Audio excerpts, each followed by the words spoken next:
Alhamdulillahi nahmaduhu wa nasta'inuhu wa nastaghfiruhu wa nu'minu bihi wa natawakkalu alaihi wa na'udzu billahi min shururi anfusina wa min sayyiati a'malina.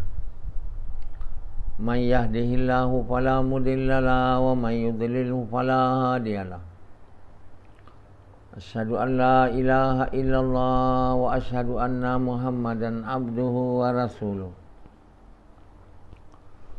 Sallallahu alaihi wasallam tabaraka wa sallama tasliman kasira amma ba'd.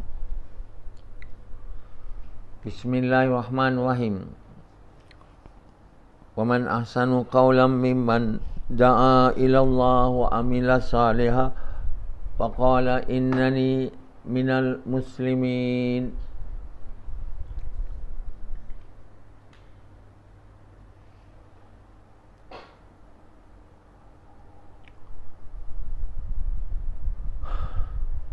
Tuan-tuan, bapa-bapa sekalian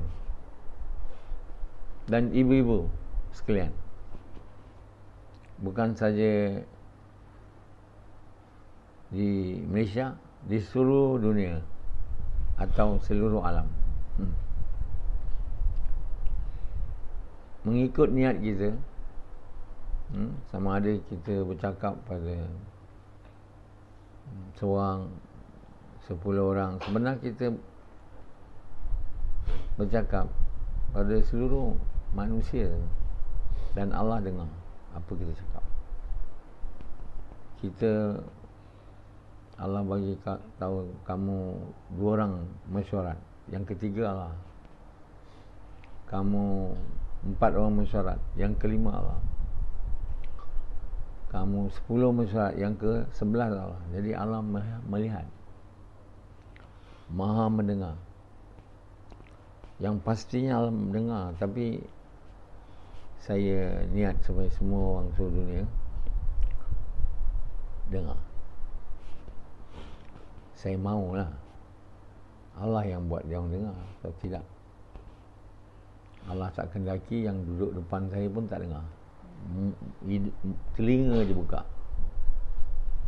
mata buka, tapi dengar tak ada. Orang kat Brunei tu kalau Allah tak buat dia dengar bahan ni, dia sibuk dengan kerja lain. Saya hanya tahu dia tak dengar bila saya telefon dia. Aisyah tadi tak berapa dengar. Saya tak nampak, tapi Allah tahu. Di antara mereka tu, siapa betul dengar, siapa pura-pura dengar, siapa yang tak dengar. Orang di Bengkulu, orang di mana sajalah. Di mana Zaidi sekarang. Sama ada dia dengar, dia tak dengar, jadi yang tahu melainkan Allah. Jadi Allah kata, sama ada kau cakap apa yang kau ada dalam hati kau atau kau simpan, Allah tahu. Apa kau ingin dalam hati kau, sama ada kau diam atau kau cakap, Allah tahu. Tak boleh siapa pun boleh buat Allah tak tahu. Kalau kamu bayar hutang kamu yang kamu janjikan akan bayar pada orang tu, Allah tahu. Dan kalau kau tak bayar, Allah tahu juga. Allah namanya Maha Tahu. Maha tahu ni maknanya tahu yang tak ada batas. Mana Allah tahulah, sama ada kau simpan dia benda tu dalam peti besi atau dalam tanah. Tuhan Allah yang Maha Tahu ni tahu dia. Sebab itu orang yang munafikin ni, Allah kata dia ni orang bodoh. Sebab dia ingat Allah tak tahu. Jadi dia pun ucap kalimah supaya Nabi tahu mereka orang Islam. Orang Islam lain tahu dia orang Islam. Tapi Allah tahu dia bukan orang Islam. Jadi dia orang menipu yang Maha tahu adalah satu kerja yang sangat sia-sia. Siapa yang cuba menipu Allah, dia tentu sekali orang yang bodoh. Dia tak kenal siapa Allah tu siapa. Allah itulah Tuhan yang hidup kekal, tak mati. Dia tak mengantuk dan tidur tidak datang pada dia. Dan dia mengurus dunia ni sendirian. Dia tak perlu bantuan, dia tak perlu anak, dia tak perlu siapa pun. Setiap orang kat dunia ni dia tahu hati dia. Bayangkanlah kalau kita nak banding Allah dengan kita, tentu tak boleh. Satu orang kata kita dicipta, siapa yang cipta Allah? Kalau Allah dicipta, dia bukan Tuhan. Allah tu tidak ada anak, tidak diperanakkan. Allah tu satu. Kul huwallahu ahad. Katakanlah Muhammad pada dia, Allah tu satu. Allahus samad. Maknanya Allah tu tak perlu apa pun dia tak perlu. Dia bagi je, minta tak ada. Allah bagi, dia minta tak ada sebab dia tak ada apa yang dia perlu.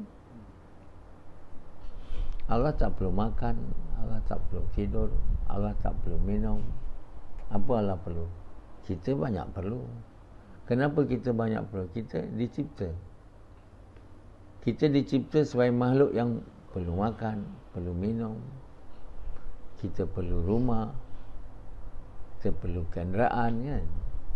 Dan bila kita tak dapat apa kita perlu, kita jadi susah hati lah. Kehidupan kita jadi tak selesa. Kita nak kenderaan, dapat, tapi motor apa kata, kapcai. Apa motor kapcai tu? Kecil-kecil tu. Macam Rasidi, bila saya tanya dia, ada duit? Tak ada. Motor pun motor orang, dia kata. Saya pun tak tahu motor siapa dulu. Dia cakap itu je. Motor pun tak ada, motor orang. Rupanya motor abang dia. Abang kembar dia. Kembar berapa minit dah. Abang dia tak berapa nak bagi dia, tapi dia ambil je. Dia ambil je. Sampai sekarang dia tak bagi, dia tak pulang. Patut dia dah beli motor baru, pulanglah. Dia cakap nak pulang, tak pun pulang. Maknanya dia curi motor tu. Dia kalau kita nak ambil benda-benda dari satu orang, orang mesti sedia bagi dengan hati yang betul-betul untuk sukakan Allah lah. Tapi abang dia tak bagi motor tu untuk sukakan Allah. Bagi bukan untuk sukakan Allah pun tak. Dia ambil sebab dia kata, engkau abang aku, kau bagi ke tidak, aku ambil. Aku tak ada motor, aku kena ambil. Kalau tidak, apa aku nak jadi? Siapa nak tolong aku kalau bukan kau? Jadi dia ambil je tanpa kerelaan abang dia. Jahat tadi. Kita ambil banyak orang, walau abang kita, ini nama curi. Bukan kita ambil abang mak punya nama hadiah, dia tak bagi hadiah pun. masih motor tu namanya motor curi. Kalau abang dia tu report polis, polis carilah nombor tu. Tapi abang dia tak report lah. Dia kata, aku memang tahu adik aku ni suka curi. Jadi kalau dia ambil motor, aku report pula, aku pula jadi malu pula. Baiklah aku biarkan dia. Jadi bila dia dah dapat motor baru, dia tak mau bagi motor orang tu. Dia dapat lagi motor baru, dia tak nak bagi. Ini sebab dia cinta dunia. Bila kita cinta dunia, kita tak puas. Satu, bukan kita punya tak puas, kita ambil je daripada abang. Dapat yang kita punya, kita nak bagi yang. Sebab kita nak lagi motor lagi. Kalau boleh sekarang dah tak nak motor lah, nak kereta. Bila dah kereta, kereta besar pula, lawa pula. Bila buruk punya kereta, mau baru pula. Manusia penuh keperluan dia. Perluan dia tak habis-habis. Bila dia motor kereta dia kata mau kereta besar. Apa pasal? Keperluan. Sekarang anak dah tambah, konon. Orang yang beli kereta jenis yang besar-besar kan, jalan lalu pun susah. Sebab alasan berniaga, masuk barang, ada alasan anak ramai. Pergi kerja besar je, seorang aja, menyemakkan jalan. Alasan dia beri, sebenarnya alasannya, sebenarnya dia mau ingin lagi. Sebab itu dia beritahu kalau manusia ni diberi satu orang, diberi satu kawah emas, dia nak dua lagi. Dua kawah, dia nak tiga lagi. Tanya je Azri, apa dia nak. Kalau sekiranya kita tengok, dia dah cukup dah. Apa dia ada ni dah cukup dah. Tapi tak ada cukup. Perlu. Tanya orang yang ada harta 7 bilion US dollars. Tanya dia nak duit lagi tak? Apa akan dia jawab? Nak lagi. Kamu yang ada RM2 pun nak lagi. Kamu yang ada RM100 pun nak lagi. Kamu yang ada 100 bilion pun nak lagi. Itulah namanya keinginan, nafsu manusia tu yang tak ada tepinya. Kalau ada bini satu, mau dua pada. Jadi Allah tak macam tu. Allah tak perlu apa pun. Tapi dia maha kaya. Dia memiliki segalanya. Dan dia boleh mencipta apa saja yang dia mahu. Dengan hanya jadi, maka jadi. Allah tak perlu makan. Allah tak perlu tidur. Allah tak perlu minum. Allah tak ada isteri. Allah tak tidur, tak makan. Tak ada apa dia nak, rumah ke, maligai ke, apa tak ada. Dia memberi je. Ada Allah minta. Ada Allah minta kat Yazid. Yang Allah buat, beri aja apa Yazid nak. Bukan Yazid je. Semua manusia kat dunia ni dan jin, apa minta bagi. Khazanah Allah tu tak ada boleh habisnya. Semua benda yang manusia nak dan perlu kat dunia ni, dan apa saja yang ada, dia ada dia punya store tu. Store semua benda tu. Dan store semua benda tu adalah disimpan dalam namanya khazanah Allah. Jadi khazanah Allah itulah Allah turunkan sikit-sikit. Apa yang manusia perlu lah. Susu, apa-apa. Durian tu ada store dia dekat khazanah Allah tu. Pokok durian, daun durian semua. Manusia, jantung, hati, mata semua ada store. Store apa? Simpanan. dan dia tak ada pernah habis dari dulu. Mata ni ada store dia. Diturun mata untuk orang ni, untuk. Kalau semua manusia minta apa saja dia nak, Allah boleh bagi kalau Allah mahu. Setiap orang dapat apa dia nak, apa saja dia minta. Namun hazanah Allah tu dia tak habis. Semua tu macam satu jarum angkat dari lautan yang luas. Ada titik melekat kat jarum lah, itulah yang habis. Hazanah Allah tu maha luas. Susu tak pernah habis dari dulu sampai sekarang. Lembu, kerbau, susu mak itu bukan yang bagi susu, itu hanya perantaraan. Allah bagi susu, kita panggil dia susu ibu, susu getah, susu lembu. Sebenarnya semua di hazanah Allah. Tanya Amri ni, tanya Wira ni, apa dia nak, belis dia bagi. Yang tak penuh lagi sampai hari ni. Lepas dah dapat, dia ada lagi. Dah dapat, ada lagi. Puas tiada. Jadi manusia ni daripada membuat hubungan dengan Allah yang mencipta dia, yang maha hidup, yang tak ada mati ni, yang maha pemurah lagi maha penyayang ni, dia sibuk menyempurnakan keinginan dia yang tak pernah ada tepinya, yang tidak pernah puas. Jadi seorang yang tak pernah puas ni, dia tak pernah habis lah. Berusaha, bekerja untuk dapat apa yang dia ingin. Bila dia jadi orang paling kaya kat dunia, dia mau kaya lagi. Tanyalah orang yang paling kaya kat dunia, dia nak berhenti tak? Tak ada.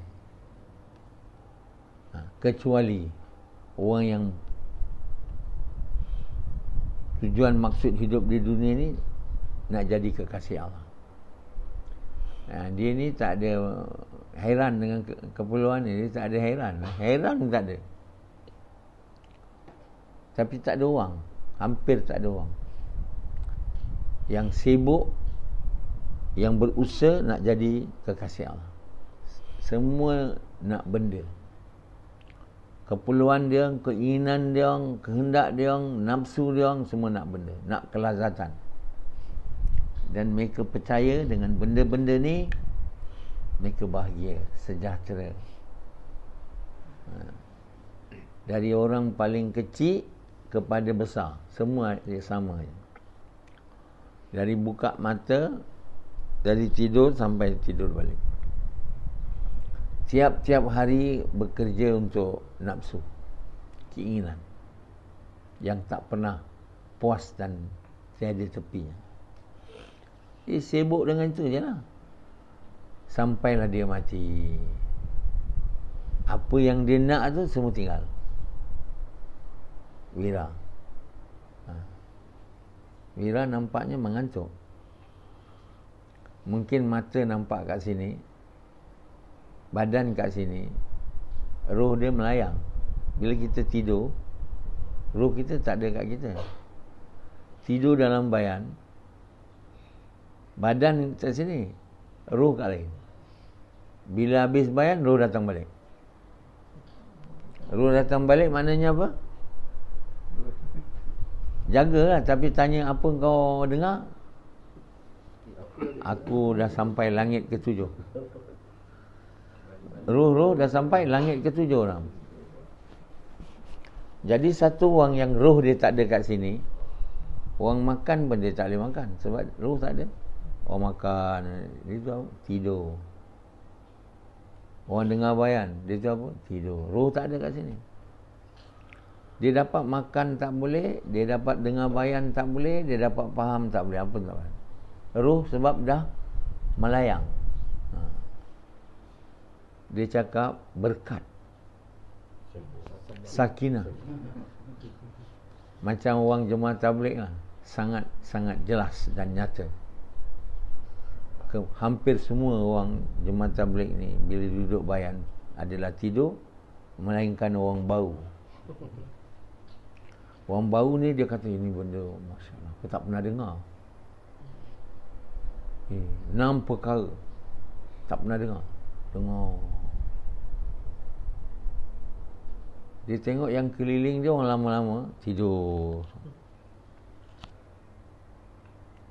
Bayan subuh masa keluar, bayan subuh dekat markas, tidur. Dia letak, konon dia ni tahajud tadi lama sangat. Orang baru tu kata, kenapa dia orang semua tidur? Dia tanya satu orang. Dia kata, kau ni bau. Bila kau lama ni, kau jadi macam dia orang. Oh, betul ke? Macam tu lah berlakunya. Bila dah lama, subuh bayan untuk tidur. Roh dah melayang kat mana tu? Tak ada kat situ. Dia tak faham. Yang dia tahu bila tashkil.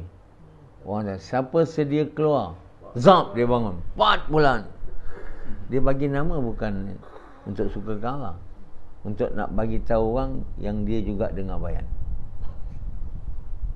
Malulah tidur. Dan nak tutup malu dia, dia cakap ni sakinah. Ini sakinah. Amalan macam ini, amalan sia-sia yang tak ada nilai dan harga. 20 tahun buat tabligh pun apa pun tak faham. Mana nak faham? Keluar 4 bulan pun tidur. Dalam bayan tidur. Lepas habis bayan dah tazkir, tak ada kerja, zikir, tidur. Zam, bangun. Sarapan, bangun semua. Bau mesyuarat. Taklim orang bau. Orang lama 2-3 orang gas, khususi. Orang lama tak ada bayan. Orang baru ni penat, dia tidur juga. Yang lama-lama, yang tak keluar gas, duduk taklim tidur juga. Yang baru je dengar. Yang lama lagi, yang tu khususi gas. Siapa orang lama sini? Siapa yang dah sejuk? Round. Pergi rumah ni, rumah tu. Lama tak ada, minum. Habis dah dekat Zuhur bawa balik. Jadi selama dia 40 hari dia tak pernah duduk taklim. Kerana khusus gas yang layak orang lama lah. Boleh kelentong. Petang kan umumi gas, orang lama kata saya tak payahlah, saya dah banyak gas lah. Zikir pun tak ada, dia duduk zikir ataupun dia duduk dalam makan minum yang baru dengar takrir. Sebab orang lama ni dia mau kerja khususi je. Umumi ni merendahkan diri tau. Dia dah dapat riak dan kibir lah. Umumi gas petang je tau. Lama dah aku buat. Sekarang aku mau jadi Maulana Zubir. Duk zikir aja, kata Hakim. Tak ada gas lagi tau orang lama-lama ni. Nak jadi Maulana Zubir. Zikir. Jadi kelakuan kita dah bertukar dari menyempurnakan keinginan Allah, dari jadi kekasih Allah, kita sama ada buat usaha agama atau tidak, dua-dua menyempurnakan keinginan. Orang dalam jemaah tabligh keinginan makan, minum, jadi orang lama dimuliakan. Begitu juga yang tak buat tabligh. Sama je. Yang tabligh hanya rupa, tukar agama. Nafsu sama, keinginan sama. Pergi keluar 4 bulan, negara jauh. Bukan buat kerja, jalan-jalan, cari masjid. Yang tak buat usaha agama, jalan-jalan cari makan. Yang ini jalan-jalan cari masjid dan makan.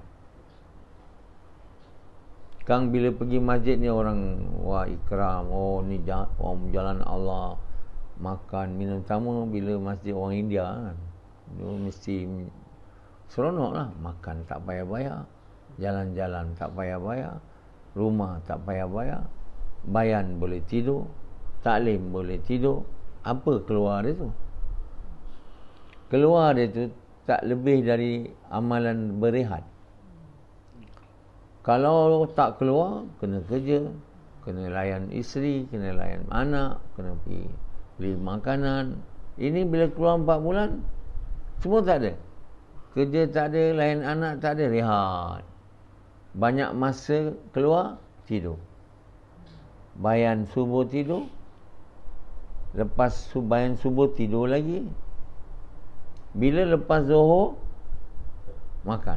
Semua jagalah kan. Lepas dah bangun, dah taklim tu. Ada bayan sikit, makan. Lepas makan, tidur lagi. Sampai asar. Seronok. Lepas asar, baru pergi buat gas. Orang lain lama, orang baru-baru pergi keluar. Yang lama tadi, yang banyak khususi ni, kat dalam lah, malah lah. Nanti maghrib aku bayar. Orang lama. Lepas isyak, buat taklim sikit. Lepas tu, muzakarah ke apa kalau ada. Adab tidur, adab makan. Makan. Lepas makan, tidur lagi. Tengah malam dah habis, dah letih tidur. Bangun tahajud. Tidur lagi. Itulah antara lebih kurang saya nampak lah, bukan yang saya buat. Orang keluar jalan Allah dalam jemaah tabligh. Dia panggil jemaah itu keluar jalan Allah. Jauh daripada jalan Allah. Sampai sekarang dia kata dia keluar jalan Allah. Dengar apa saya cakap. Kamu bukan keluar jalan Allah, kamu keluar jalan ibadah. Amalan yang kamu buat selama keluar 4 bulan, 40 hari ke, bukan mengajak orang kepada kebaikan, mencegah kemungkaran. Awak tahu tak? Bukan kerja mengajak manusia kepada Allah, mengajak orang pergi masjid. Itu pun sikit. Dan kamu pergi sana situ nak suruh orang keluar 4 bulan, 3 hari. Kamu bukan buat kerja mengajak manusia kepada kebaikan, mencegah kemungkaran.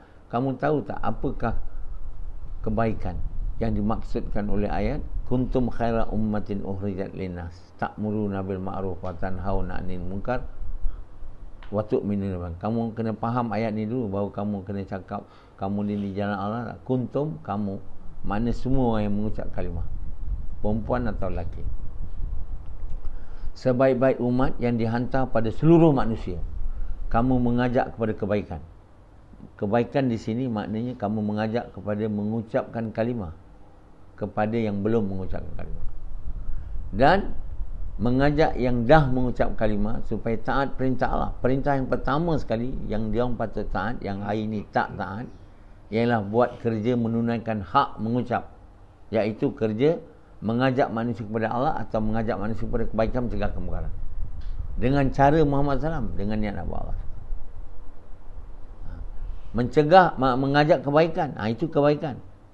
Mencegah kemungkaran, kemungkaran mencegah supaya mereka yang tak mengucap tu, namanya mungkar lah, kepada kebaikan. Tak mengucap kepada mengucap. Kamu mengajak kepada kebaikan, mencegah kemungkaran. Mungkaran apa? Tak buat kerja menunaikan hak mengucap, iaitu kerja mengajak manusia kepada kebaikan, mencegah kemungkaran. Tak buat, kepada buat. Itu maknanya ayat tu. Bila kamu buat ini, iman kamu akan naik. Waktu minum Nabilah. Tapi kamu masa keluar tabligh, jemaah tabligh, kamu tak buat ni. Kamu kata jalan Allah. Kamu kata. Allah takkan kata kamu jalan Allah. Apa maksud mengajak manusia kepada Allah? Waman ahsanu qawlan mimman da'a ilallah. Mengajak manusia.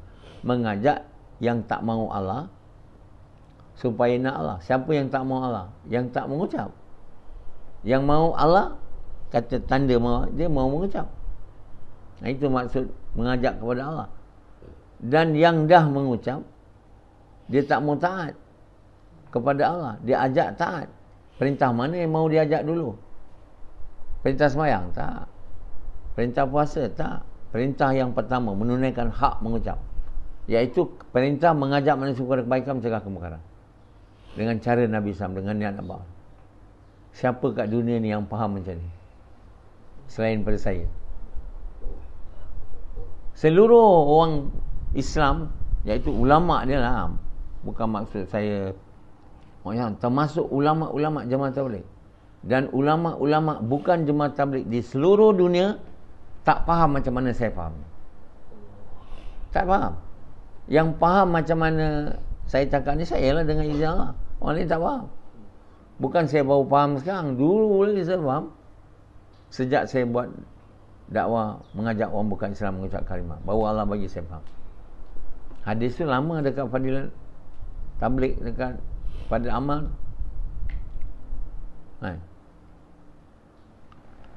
Pendi dia faham. Dia tak buat kerja, mana dia nak faham? Oh, kamu yang ikut saya pun tak faham. Sampailah ke satu tahap iman, baru boleh faham. Kalau masih ikut aja tu tak boleh faham. Allah tak akan bagi faham. Jadi faham ini Mona Ilyas pun dia tak bagi tahu. Kalau tahu tentu orang ulama'-ulama' tabligh ni bayan macam saya ni, dia orang tak faham lah. Apa dia orang faham, ajak pergi masjid pun kepada Allah juga. Ajak pergi masjid kepada Allah. Ajak semayang, ajak kepada Allah. Ajak apa pun kepada Allah. Dan pada dia orang, perintah pertama orang Islam ni kena buat selepas mengucap ialah semayang. Mengucap ni tak ada hak pada dia orang. Pada ulama' seluruh dunia sejak sebelum ini, termasuk ulama' Jemaah Tabligh lah, kalimah mengucap ni, kalimah asyhadu alla ilaha illallah Muhammadur Rasulullah, dia tak ada hak. Dia tak ada hak, dia tak ada tanggungjawab. Mengucap aja. Macam satu orang dia percaya kahwin ni hak tak ada. Kalimah nikah ni hak tak ada. Macam Amri kahwin tu. Dia tak tahu kalimah nikah ni ada hak. Dia ingat kalimah nikah ni membolehkan dia masukkan kemaluan dia ke kemaluan perempuan. Rashidi faham macam tu. Rashidi kemain lagi ketagih nak kemaluan perempuan sebab dia dah berzina sebelum tu dengan satu perempuan yang dia cinta dan akhirnya tak jadi kahwin. Masa tu dia buat Jemaah Tabligh, iman tak ada. Kerana perbuatan serong tu, Allah bagi dia ketagihan nak dapat masuk kat kemaluan perempuan. Dia cakap kat saya, banyak perempuan kat dunia ni, takkan Allah tak bagi saya seorang? Betul tak kau cakap? Tengok.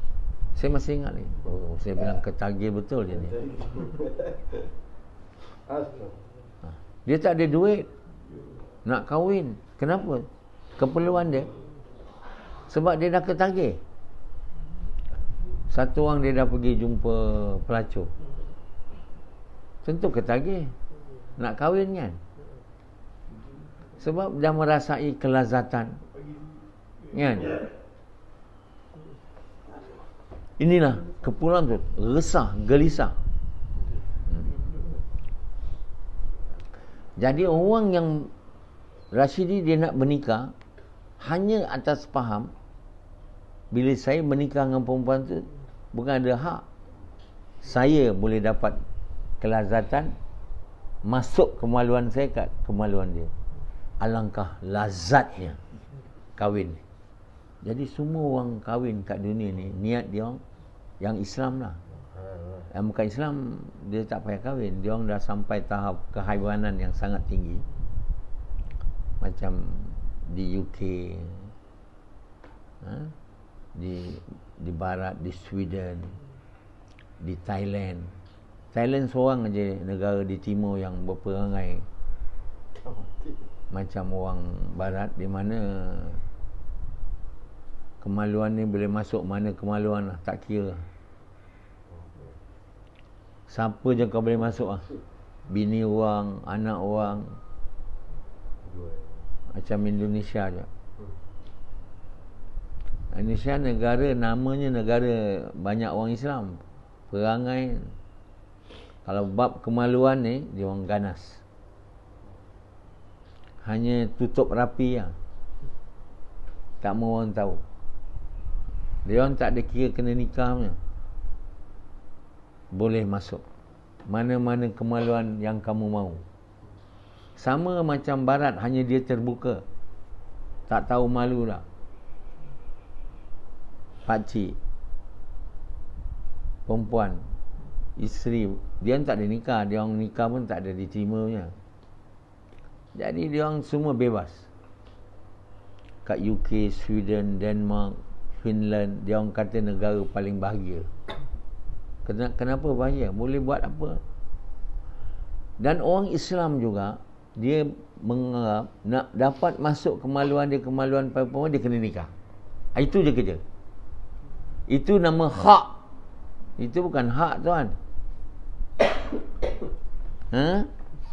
Ini setelah ni ketagih. Jadi dia orang itu je lah dia orang faham bernikah ni untuk dapat bersetubuh.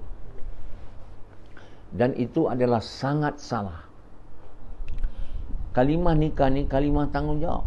Bila kamu terima perempuan sebagai isteri, kamu kena sempurnakan keperluan dia, keinginan dia. Selain daripada kau boleh masuk, kau benarkan masuklah, kerana kau penuhkan pula, kamu kena sediakan rumah untuk dia. Tak ada duit nak beli rumah, sewa, makan dia, minum dia, baju dia. Kalau dia keluarkan anak, anak tu nak dijaga, baju dia, belajar dia. Ni tak. Nak nikah satu lagi. Nak nikah dua lagi. Allah kata satu cukuplah. Kalau kamu tidak berlaku mau, takut tidak berlaku adil, satu. Tapi tak. Itu semua tak pakai. Kahwin, nikah, seks. Tanya Anzala. Kata Anzala, saya nak ikut barat. Saya sangat kemaruk nak seks, tak nak nikah. Nak seks dengan siapa saja. Tapi orang tak tahulah. Itu je beza barat dengan timur ni. Hampir semua seperti haiwan. Jadi bukan macam tu. Kalimah la ilaha illallah ni ada tanggungjawab. Di situ kita bagi tahu kat perempuan tu, saya telah terima nikahnya Maimunah binti Ali dengan mas kahwinnya RM300 tunai. Tahu tak? Di sini kita sebenarnya memberitahu saya sedia menyempurnakan tanggungjawab saya terhadap dia lah. Tak boleh tak kerja. Suruh bini kerja, kita duduk goyang aja. Bukan macam orang barat, bini boleh kerja atau laki boleh kerja. Kita tak ada. Laki kena kerja. Kalau perempuan ni tak ada tanggungjawab, dia kerja. Kalau dia nak kerja, kau kerjalah. Tapi duit kau aku tak ambil. Itu baru lelaki jantan namanya. Kalau tidak, namanya lelaki hisap kemaluan perempuan. Kerja dia, lain tak ada. Jadi tuan yang mulia, umat Islam telah membuat kalimah tauhid ni yang berkata tiada Tuhan melainkan Allah, makna tiada kekasih melainkan tiada Tuhan melainkan Allah ni makna tiada yang aku cinta melainkan Allah. Tanda dia kita cinta dia, kita mesti ajak orang. Allah lain dia punya hak dengan bini kau. Bini kau nak makan, nak minum, Allah tak ada keperluan.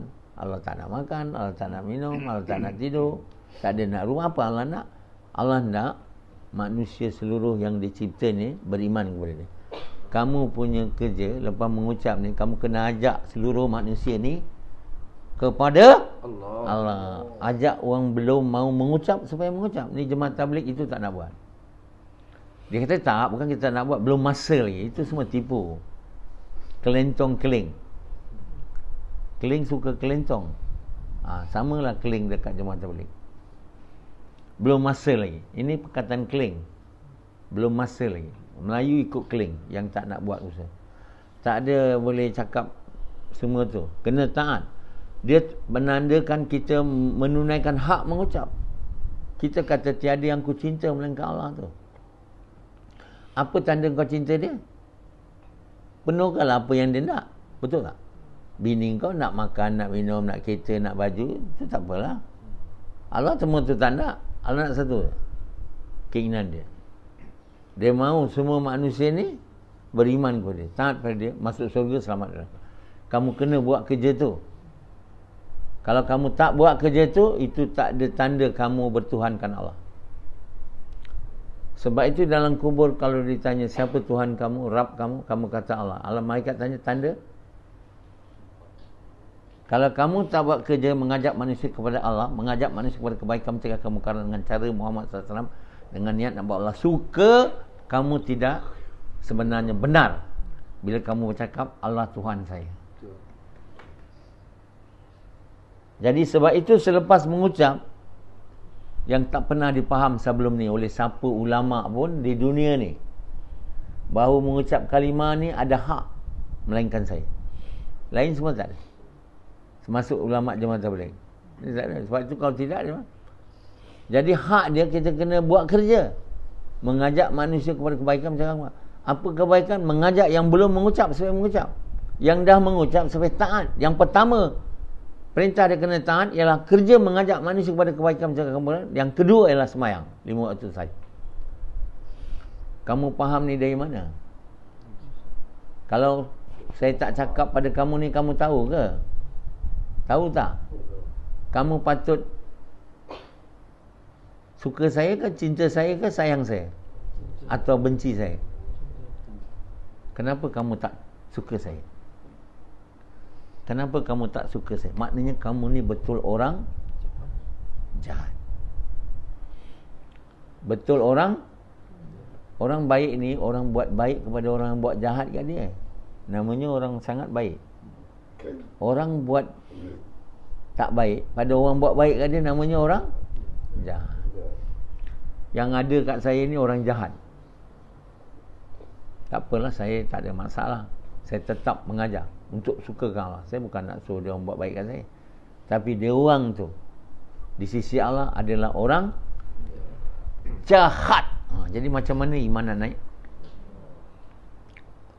Jadi setiap orang Islam di seluruh dunia kena tahu, selepas mengucap dia kena tunaikan hak mengucap. Jangan jadi kalimah nikah dia. Selepas kahwin tak ada tunaikan hak nikah tu. Keperluan perempuan tu dia tak tunaikan, rumah tak buat. So merempat aja, baju tak pakai, tak beli. Makanan tak cukup. Tahu masuk aja kemaluan dia. Nak lagi kahwin pula lagi tu. Bersetubuh sana sini dengan mana-mana perempuan yang dia suka. Ini semua lelaki kotor. Lelaki tak bertanggungjawab. Begitulah kita dengan Allah. Macam tu kita nak buat. Kita kata mengucap kalimah la ilaha illallah, saya nak minta apa saja saya nak. Allah mesti mau bagi. Tidak, aku tak mau bertuhan dengan dia. Macam tu ke? Macam Yazid. Dia dah mengucap kalimah, dia kata aku tak ada apa hak. Kan? Aku nak sekarang, aku dah ucap kalimah, wahai Allah, kau bagi aku apa kau nak. Tidak, aku tak nak jadi Islam. Macam itulah. Macam itulah dia. Kau tidak, aku keluar, tak mau masuk Islam. Lantak kau lah, kata Allah. Nanti aku humban kau dalam neraka macam Hanzalah. Kalau tak nak. Nak itu, nak ini semua Allah tak bagi kan. Fras. Aku buat ni langsung tak dapat. Cabut. Tak mau duduk rumah istighfar lagi. Allah tak perlu kepada kita. Kita perlu kat dia. Bila kita mengucap, kita mesti menunaikan hak mengucap dia. Baru tandanya kalimah kita tu betul. Dan bila kita menunaikan hak mengucap ni, baru Allah suka. Dan Allah masukkan kalimah tu dalam kepercayaan kita, dalam hati kita. Sebab itu orang Islam hari ni iman tak ada. Sebab kerja menunaikan hak kalimah ni dia orang tak buat. Dia orang betul tahu. Tak tahu dan tak buat. Kenapa tak tahu? Orang yang dikatakan ulama di kalangan mereka pun tak tahu. Ada hadis dalam Fadil Amal tapi tak faham. Nabi bersabda setiap yang mengucap ni yang dapat faedah.